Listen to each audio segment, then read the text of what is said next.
We're back. It's episode 59. Hello. If you're listening on iTunes or maybe YouTube, maybe everyone's like checking out our YouTube now, Kristen. I mean, our YouTube videos are pretty sick, and this one you get to actually see Candace Bushnell, so it's totally worth watching on YouTube.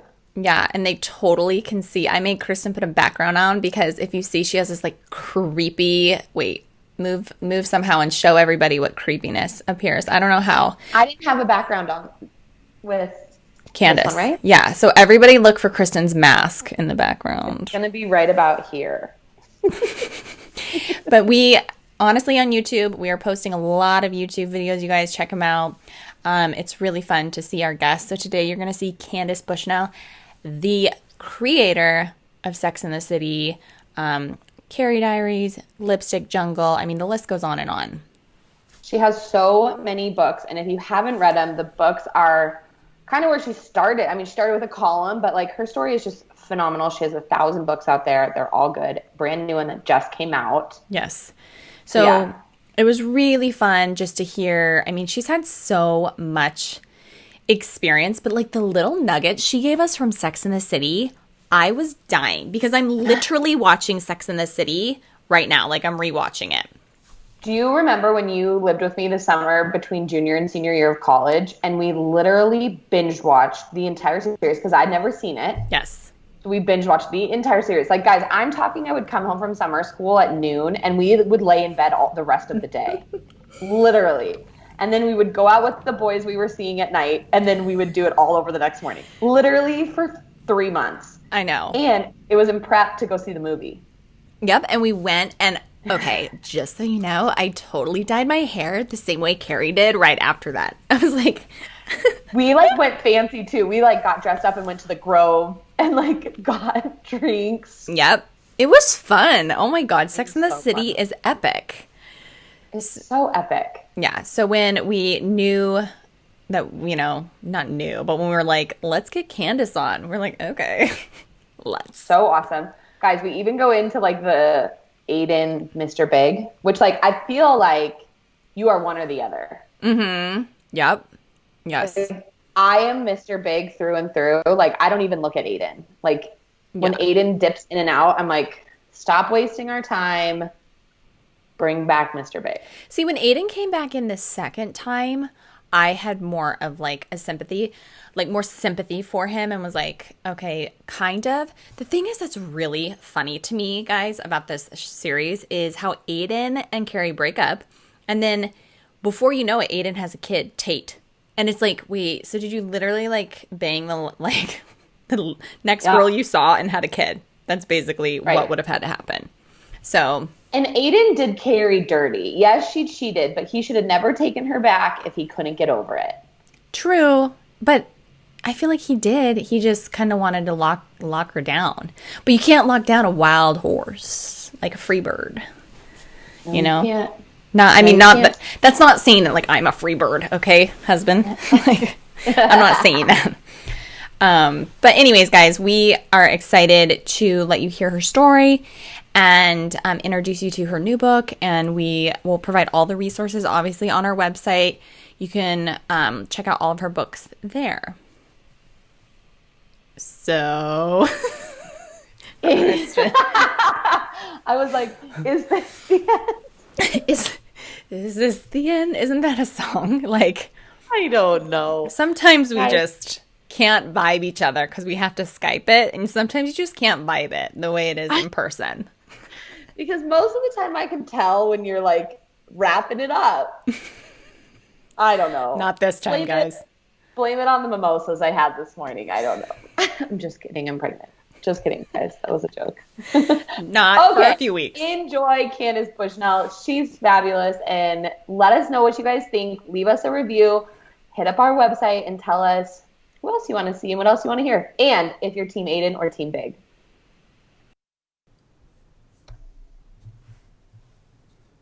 Guys, Candace Bushnell does not need any introduction. So we are so excited to have you here and talk about all things. I want to jump right into the fact that Sex and the City wasn't actually your first column that you ever wrote. So share with us kind of how you got into the world of writing in New York City and why you think that Sex and the City kind of turned into your most popular column. Well, I knew I wanted to be a writer when I was very young, when I was 8. So it was something that I really pursued, and I moved to New York when I was 19 and, to be a writer. And I started working right away and selling pieces, and I was writing fiction.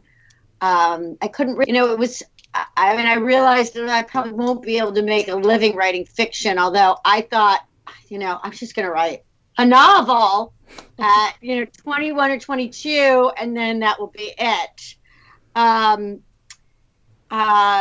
So I did a lot of freelancing, and I wrote for a lot of women's magazines, and I always wanted to have a column because it would pay regularly, and then I wouldn't have to find, another topic every month to write about. So, and I did do a column called The Human Cartoon that was in Hampton's magazine.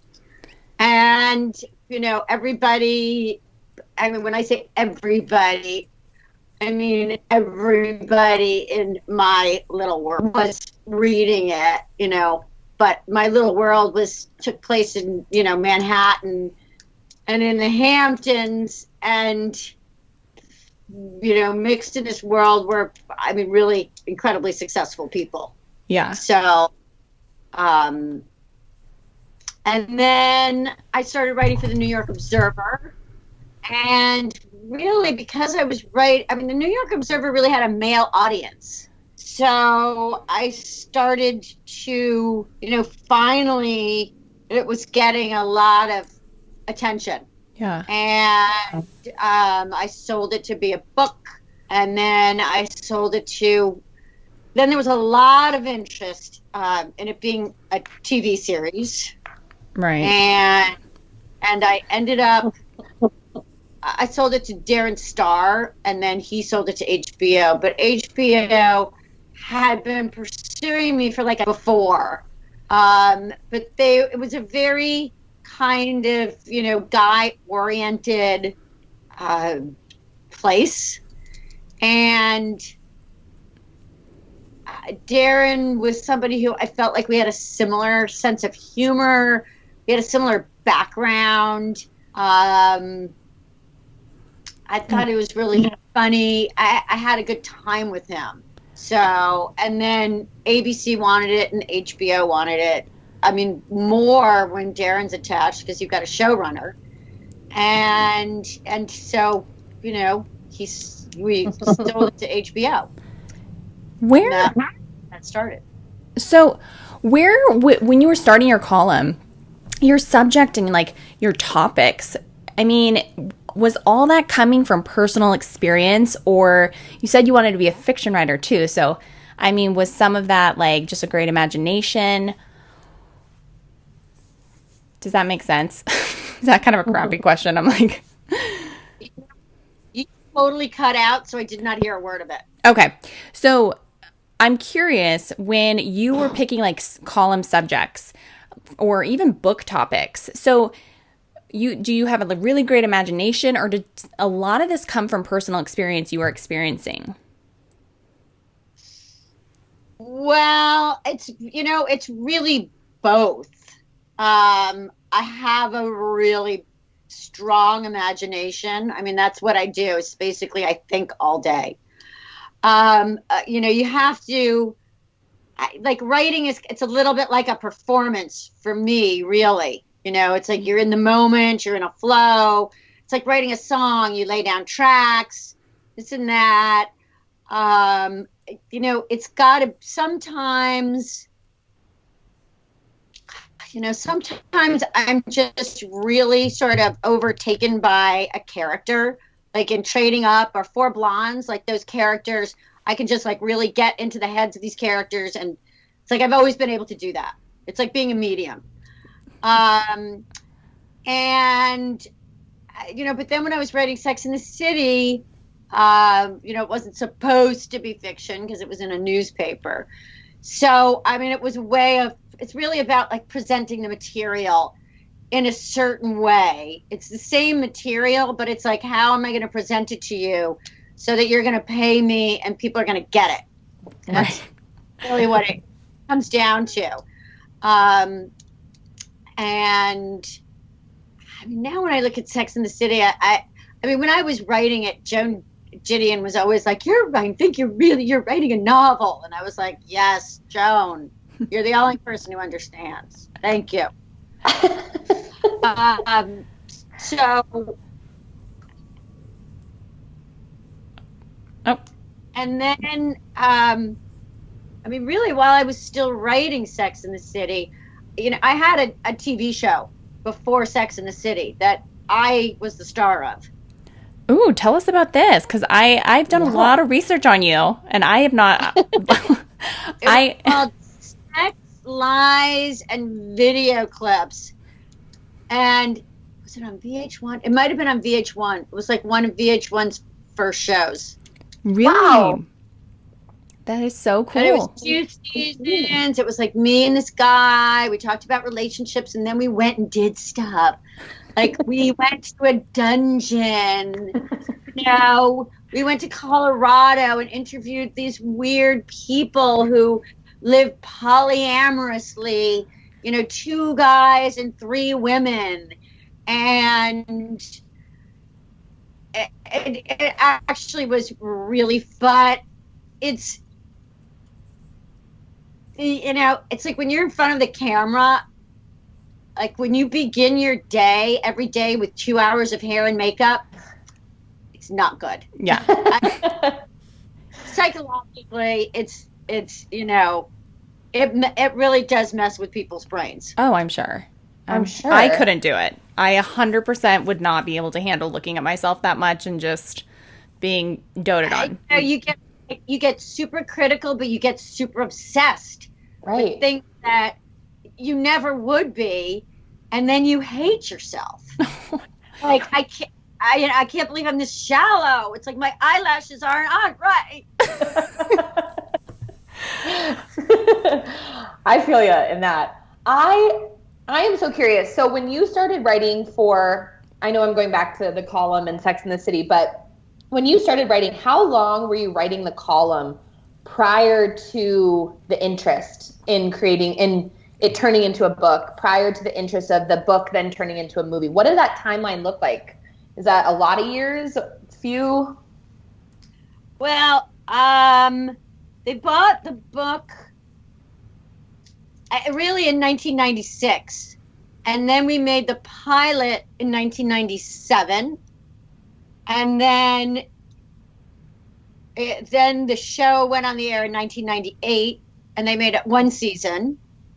And then we did not know. I mean, they don't tell you. Yeah. So, I mean, we were like, okay, maybe it's over. We didn't know. And then they made another season in 1999 and in 2000. But in that time, I wrote another book called Four Blondes that came out in 2000. That was a big bestseller. Yep. And I was getting like big contracts. But for those in that time of like 1998 to 2000, I did do some work on the show. It's like I'm not keen on like the writer's room or anything like that. It's just not my personality. Yeah. So. But you did have some, like with the show, you still interacted and helped out. Because something I was curious with is that adaptation of characters, from like a book to a movie. I mean, you have a lot of books that have been transitioned into TV shows. So that character adaptation, did you have a big role in making sure that those characters kind of were authentic to themselves from the book? Well, yeah. I mean, we talked about it a lot.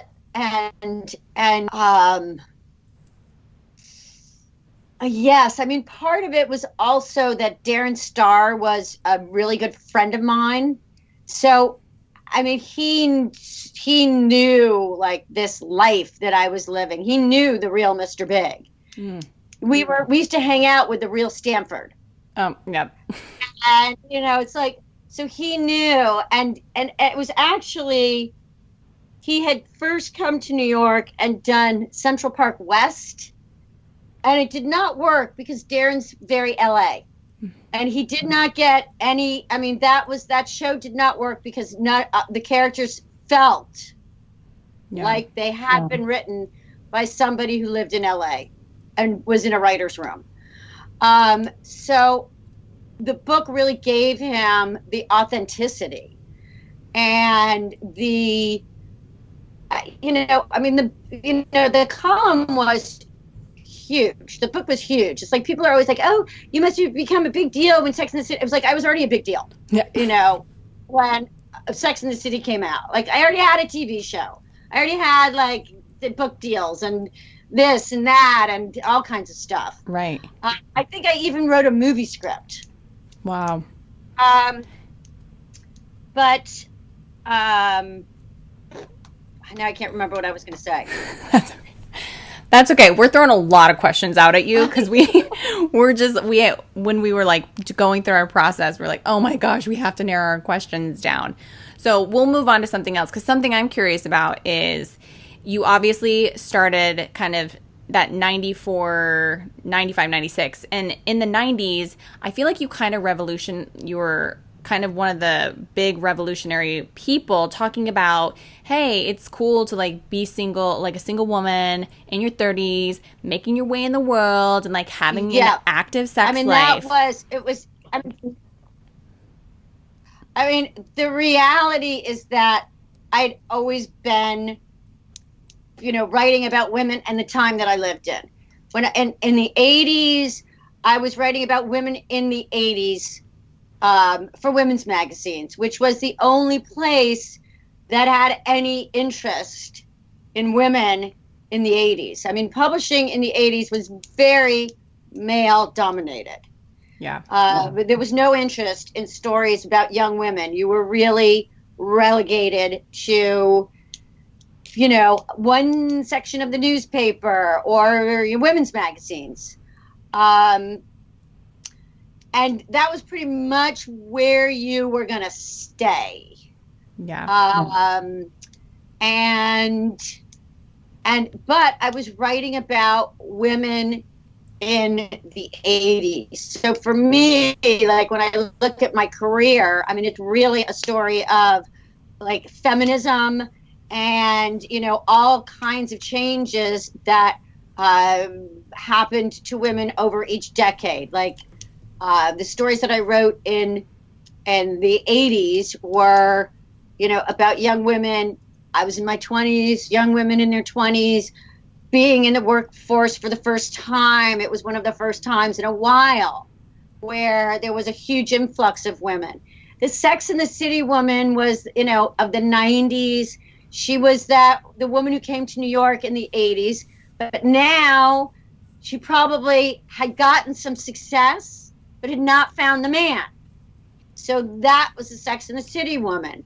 And the Lipstick Jungle woman is the woman of, the 2000s, to me, of, where I really thought like, oh, there's a big change coming of like successful women and how we view them. And I think that book probably came out about 10 years too early. Because, now this idea of the glamorous, successful woman who might be married, might not, but has her own company and this and that, and is at the top of her career, like that's everywhere now. Yeah. Whereas in the 2000s, which were a very unfeminist time, that wasn't the case. So when you ask why was one thing more popular than the other, Lipstick Jungle should have been as successful as Sex and the City. Preach. For a variety of reasons, it wasn't. One was that Darren Star was very jealous and really put out a show that was literally a carbon copy. And it was written about in, the New York Times. If you want to look up that story, you can. So that was, unfortunately, that kind of behavior is pretty par for the course in Hollywood and in working amongst men. If you're successful or not, a lot of it depends on, hey, who's going to fuck you over and how powerful are they? These are all things that you have to navigate. And there's some things with TV that there's a real hierarchy to TV. I'm not a hierarchy person. I cannot suck up to men. I cannot, all of the actresses on my show, I've seen them, and, they know how to deal with those corporate guys. I don't want to deal with them. Right. Okay. I'm not interested. I don't care what they think. I don't think they're smarter. I don't think they're fair. They're all in a little club. You can't speak the truth. They all get insulted if you call them out, and you get fired. Yeah. Whatever. But, that's part of it too. It's like, how much can you play the game? Right. Yeah. I'm so glad to hear all this, because when Lipstick Jungle, was canceled, I was blown away. And I was in my I feel like I was in high school still, but I was relating. It was still something I really could relate to. So again, I feel like we know that there's probably games happening, whether it's in movies or TV, but to hear it from someone like you, yeah, it just it's very still relevant. You've been dealing with it for years. And, and it's also, these things are a timing thing. In the 2000s, that was a very unfeminist time. There was a lot of money around, and it was all about this massive consumerism and bridezillas and everybody getting married. Think of it was an explosion of this idea of getting married. Right. That, in a way, is one of the reasons why Sex and the City did end up being successful, because it really pivoted to that fantasy of, I'm going to come to New York and I'm going to find my Mr. Big, and it incorporated all of that mass consumerism. It was all hitting at the same time. So, that's really one of the reasons why something becomes successful, and they say it's lightning in a bottle, because it somehow captures something. But larger than that, I think it had real intent behind it that came from me, and my intent to present women in a different way. I can't do 100% of what I want to do. I get 20%, but I still make a couple of inches forward. You know what I'm saying? So, you can't tear down systems and say, I'm here. It's you always have to be working within the system and pushing where you can. Right. And you do such a good job with that. I think you can tell, you can absolutely tell that it was written by a woman with a woman's thought process through it. And I think that's why so many women of all ages, of all decades kind of relate to it. And you can just tell there's a difference when you're watching a show written by a woman with that intent, like you just said, behind it, versus a man. It's so clear, because you're just speaking right to us. You get it. It's just a totally different thing. And it really was lightning in a bottle. That's what we try to do. All right. So you are the queen, obviously, of I feel like dating. I feel like a lot of people probably talk to you about just men and dating. I'm curious how, for you, you've watched this process of dating from the 80s to the 90s to now. What do you think about where we're at right now when it comes to just dating? It's a really interesting question. I mean, do you guys watch Married at First Sight? I have. I have Yes, some, I have. not a lot. I don't know. It's like I have always been interested in relationships, although, I mean, honestly, there's a part of me now, like, I'm not the least bit interested in dating. Like, I have a boyfriend, but you know what? If I didn't, I would be fine. And, if it's like the right person and it works, because I kind of have like my own life. But it's definitely changed. And one of the ways that it's really changed is that, and this is heterosexual dating. Like, you don't need a guy to survive. And, women have much more economic power.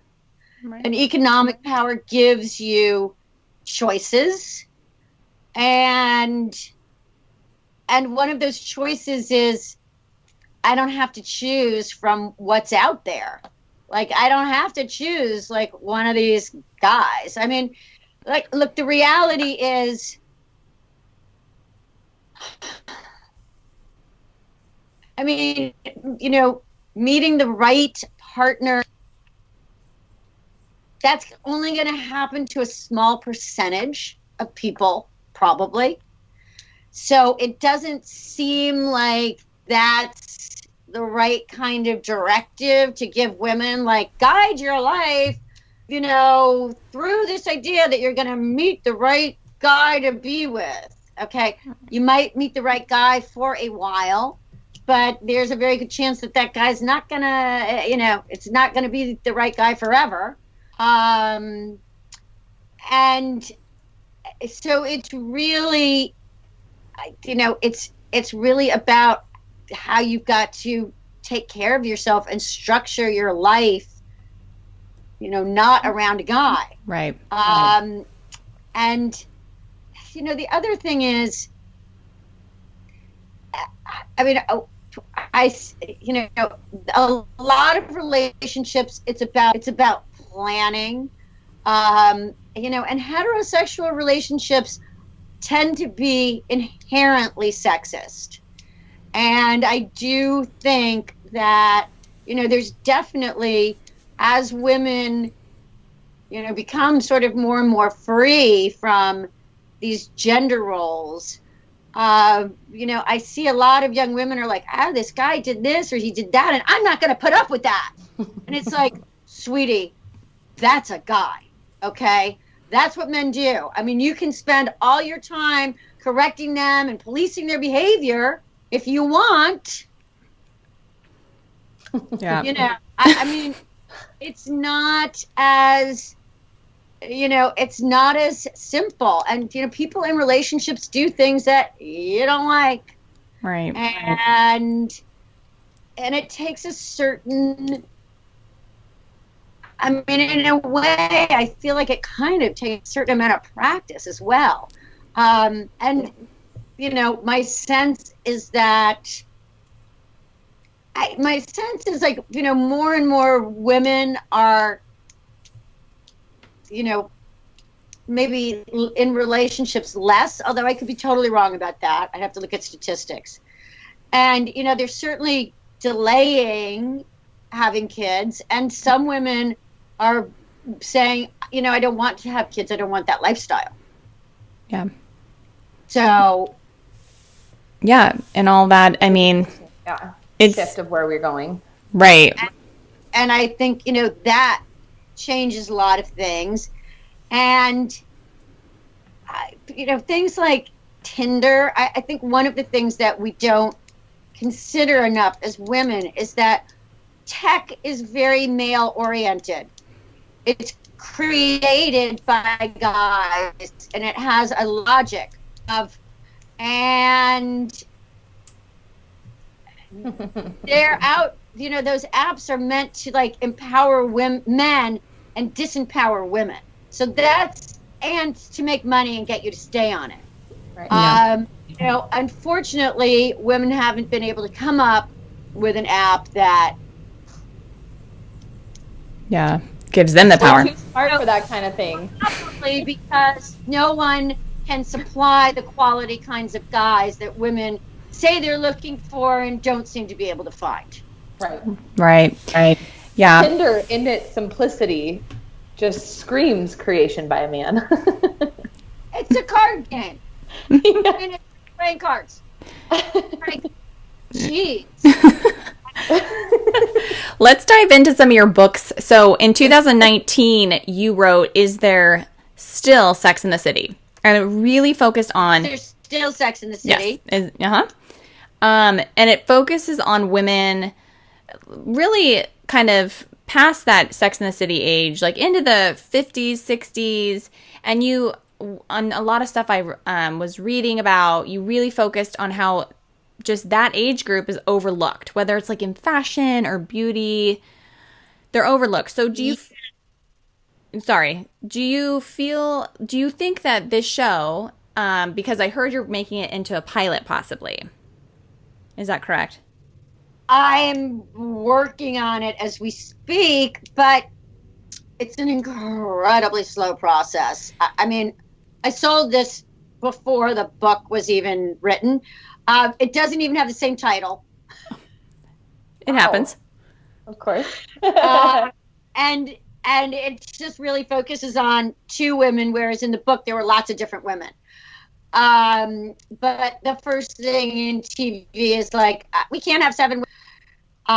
So then, and a lot of this it's structural kind of stuff. But really, I mean, for me, the book was really inspired by, I was married, I got divorced. I just felt like I had to leave the city for a couple of years. And then I came back, and when I came back and I moved out to the Hamptons and back into the city, I found I had all these friends who had gotten divorced. I mean, friends from the Sex and the City days, some women who were actually inspiration for those characters who were divorced now, some having been married for like 20 years, or a couple of 10-year marriages or whatever. But it was that really, it's like the Sex and the City woman having to start over again at 50. Right. After not having dated for, 10 or 15 years or 20 years. But, it's about that starting over. And it's also, it's about a time when it definitely seems to be like a passage in women's lives. It's like going from a reproductive lifestyle to basically a non-reproductive lifestyle, which is fairly profound when you think about the fact that, we only tell women it's about getting married and having kids. Like, it ends then. Right. Like, what about the times when, you won't even be reproductive? What is going to be your drives and your meaning then and your purpose then? And, it's, it's people don't talk because, as a demographic, it pretty much ends, a lot of demographics end at 50. Yeah. A 50-year-old woman is the same as an 80-year-old woman. Right. That's why I love that you're filling that gap with this. I was hoping that it would be turned into something, because I do think it is a piece, that's missing. And we've seen a couple different movies come out that have been focusing a little bit more on that demographic. So I really was like, oh, I hope this show comes out, because it's definitely something that needs to be talked about more. Again, we know a lot of women just through, like, whether they're our friends' parents or just knowing them, that are in that stage and they need something to relate to. So I'm super excited. I can't wait. I hope everything works out and it comes out, because it will be exciting. I feel like it could be the new cult classic for that demographic, like Sex and the City was for so many women in their 20s. You know, we'll see. I mean, who even knows if it'll get on the air? Like, TV is so. I mean, the thing that I'm happy about is that it's an all-woman team. So Catherine Pope, who's now the head of Spectrum, was one of the NBC executives who worked on Lipstick Jungle. So that's great. And then there's Nicole Clemens, who's the head of Paramount TV.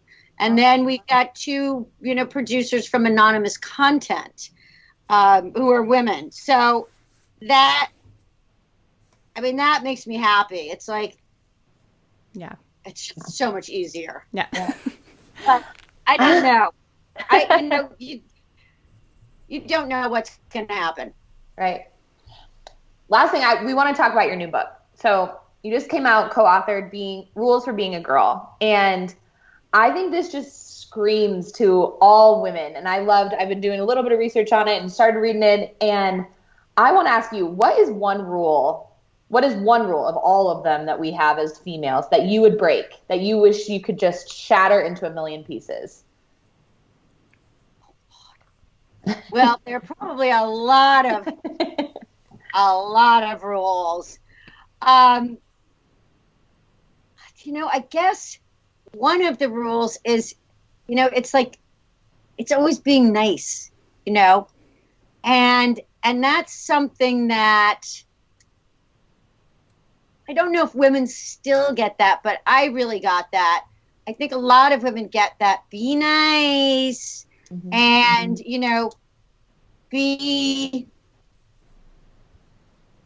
it's like the idea of, the male is somehow a position of authority or something like that. And,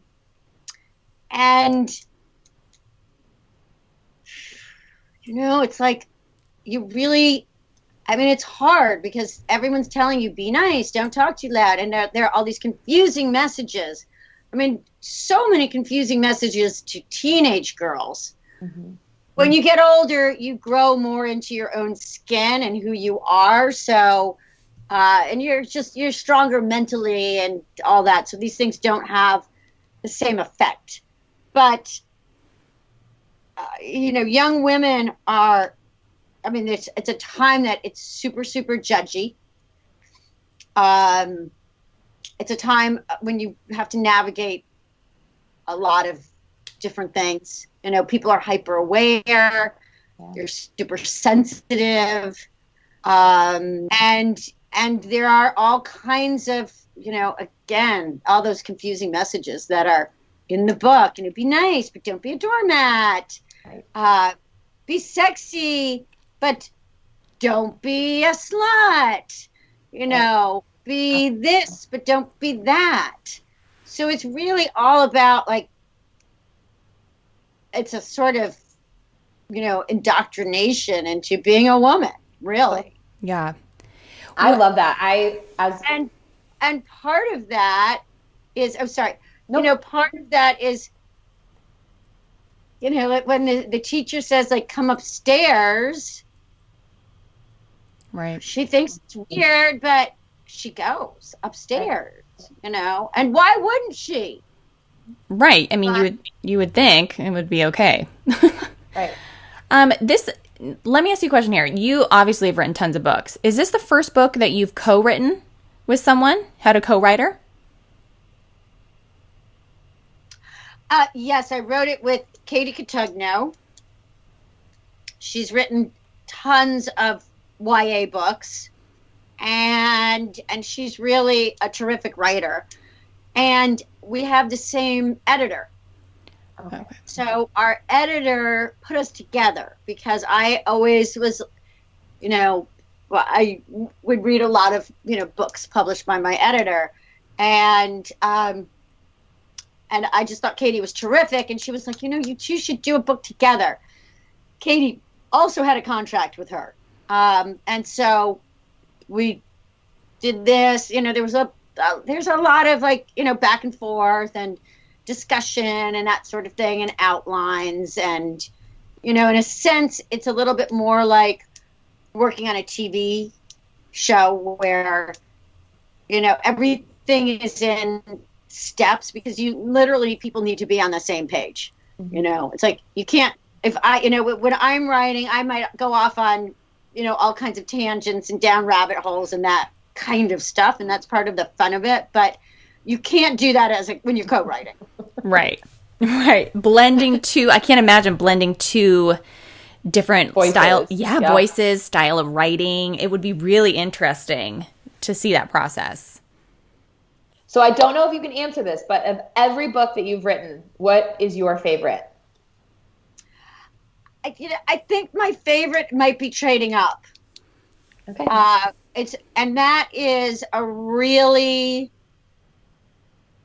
it was inspired by an Edith Wharton book called Custom of the Country. And it's about the unlikable female character. And it's really, and the character is definitely a narcissist and a borderline personality. She's a Victoria's Secret model. And it was really inspired by a certain type of woman who I would see, that goes to a big city, who is beautiful. I mean, I'm always very interested in like how beauty and attractiveness and sex and money, all go together for, women. And one of the things that I have noticed is that there's often a narcissism that when you're always when your life depends on the male gaze, that's really what it's about. It's a character whose life depends on the male gaze. And she's trying to get out from under that and be taken seriously. And so it's an examination really of what happens when she tries to be taken seriously and how she's dismissed and this and that. But it's also about how she also ruins people's lives. She sleeps with men, she'll tell their wives, and it's a certain kind of narcissism that really arises out of our society. Yeah. And I see it. You see it wherever there rich people are sold. Wherever there are the very rich, you will find the Janie Wilcoxes. Well, this is one I've read some of your books. I have not read this one yet. So we're going to link all of your books for our listeners. So in the show notes, so they can find, and this is one I'm going to have to, because I find it interesting as well. And I think in our day and age, there's more and more of these women that are just being created in 2020. So, I don't know, but the character is, she's not a likable character, and she's not meant to be likable. Yeah. And that in itself takes certain bravery, but it's also a very dense book that's really a chronicle of New York in the 1990s. For instance, there's a character called Comstock Dibble. That's Harvey Weinstein. Wow. So was really writing about this segment of society that we call the mix. We call it the mix back in, and it doesn't exist anymore. Wow. I'm sure you adding it to the list. Yeah, add it to the list for sure. We could have dove in so much deeper because you were around, you were hanging out at Studio 54, all the people you have met and hung out with. I'm sure you have so many stories. Just name dropping Harvey Weinstein, I'm like, oh my gosh, there's so much stuff she knows. But well, a friend of mine once said, he was like, You could just stay home for the rest of your life and you should have enough material to write about. Seriously. Yes, I don't doubt it. And I would read every one of those books too. So let's jump into listener questions, because we did have some of our listeners gave us a few questions that we wanted to ask you. So we'll jump into those right now. So who do you relate to most out of Carrie, Miranda, Samantha, or Charlotte? Well, definitely Carrie, because Carrie was my alter ego. Yeah. When I was writing the book actually, the column actually started first person. And then my parents were reading it, whatever. I was like, they're so conservative. So I said, I got to come up with another name. And I was just sitting there, and then this name came to me, Carrie Bradshaw. I was like, that's it. Right away. And so when Sarah Jessica Parker was first playing the part, they dressed her the same way as I did. And she had like the same ring. If you look at those early episodes, like we had the same kind of watch. They literally dressed her the same. That's amazing. I love that. I'm literally watching. To have the same hair color. And I mean, sometimes like I kind of remember maybe it was around 2000 or something like that. And I just saw a picture of me and Sarah Jessica Parker, and there was something, I felt like we really looked kind of alike. Yeah. She's got a much better figure than I do, but she's so sweet. I was like, oh, sweetie, you have such a great figure. She's like, you got the same figure. I'm like, I don't. I would love to see pictures of you when it first came out, because she was such an icon, and it's based off you. Like, how freaking sweet is that? I would just love to see you in the 90s. That would have been so cool. So one of the questions we got is, who would you root for or date in real life from the TV series, Big or Aiden?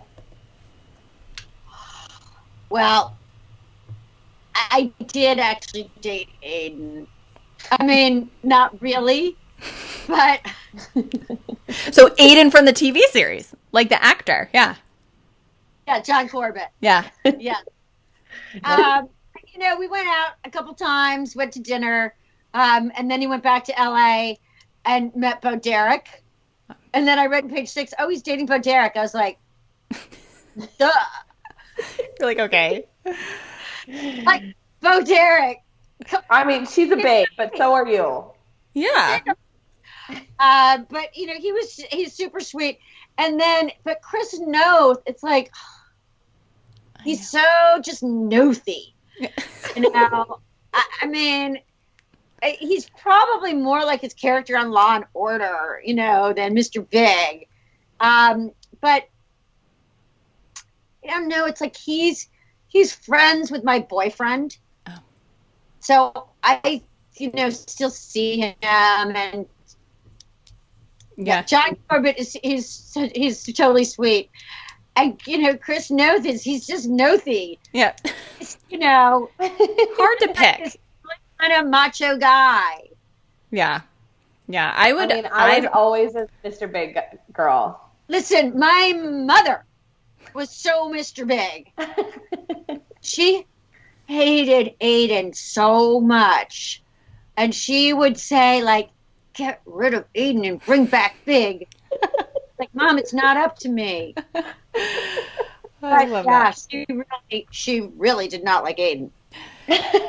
You kind of answered this a little bit just a minute ago, but were you or are you into fashion as much as it was portrayed on the TV show as Carrie was into fashion? I was in a lot of ways. I've always liked fashion ever since I was a kid. I mean, that's just the reality. And a friend of mine from when I was 4 said, oh, even when we were, 4 and 5, you still had the best shoes. So, and my mother used to dress us up. I have 2 younger sisters. And I would read Vogue. And I've always really been into fashion in like an aesthetic kind of way. I mean, I feel like I can't afford fashion the way I'd like. I mean, if I could afford, I would be like so overdressed at every second. Right. But yes. And also I worked for Vogue. And I did all kinds of stories for Anna Wintour. Like, I wore rubber dresses, and and she would be like, go out and get Botox. Or no, did I get Botox? No, she'd be like, Candace, go and get filler. EMFs. Right about it.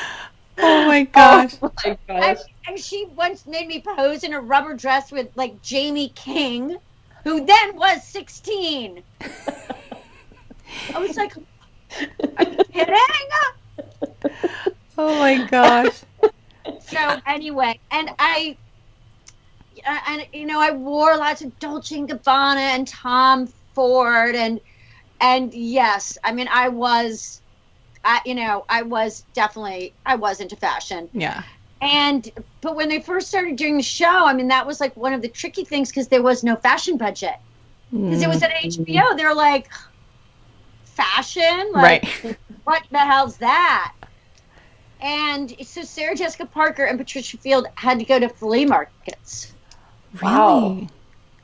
And they would get stuff, and Patricia Field would, rework them into... Yeah. Her magic, yeah. That's a cool fact. I love that. Me too. Goodness.